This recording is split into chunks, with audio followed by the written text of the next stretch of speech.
ఒమాన్‌లో 60 ఏళ్లు దాటి వాళ్ళ వీసా రెన్యువల్స్ గురించి సోషల్ మీడియాలో ఒక ఇంపార్టెంట్ న్యూస్ అయితే చాలా వైరల్ అవుతుంది. అదేంటో ఈ వీడియోలో మాట్లాడుకుందాము.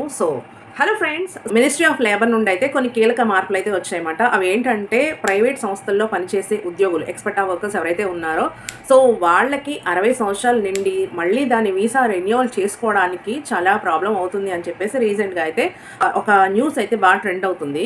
ఈ విషయం అయితే 2022లోనే దీనికి సంబంధించిన వెసులుబాట్లు అయితే కల్పించారు. కానీ ఈ మధ్య కాలంలో మళ్ళీ ప్రైవేట్ సంస్థల్లో కూడా ఈ వీసాలు అనేవి రెన్యువల్ అవ్వట్లేదు కొన్ని కంపెనీస్‌లో అని చెప్పేసి మళ్ళీ వార్తల్లోకి వచ్చాయి.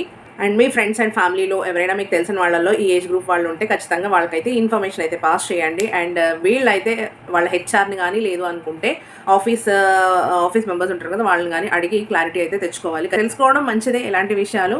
అండ్ ఇంకొక విషయం ఏంటంటే, నేను ఇప్పుడు చెప్పేది ఓన్లీ అవగాహన గురించి మాత్రమే, అవేర్నెస్ గురించి మాత్రమే. మీరు దీన్ని అఫీషియల్ వెబ్సైట్లో మినిస్ట్రీ ఆఫ్ లేబర్ వెబ్సైట్ ఉంటుంది. దానిలో అయితే మీరు ఆఫీషియల్గా అయితే చెక్ చేసుకోవచ్చు అన్నమాట. మరింత మంచి ఇంపార్టెంట్ అప్డేట్ గురించి తెలుసుకోవాలంటే ఖచ్చితంగా మన పేజ్ని అయితే ఫాలో చేయండి. మీ ఒమన్లో తెలుగు అమ్మాయి.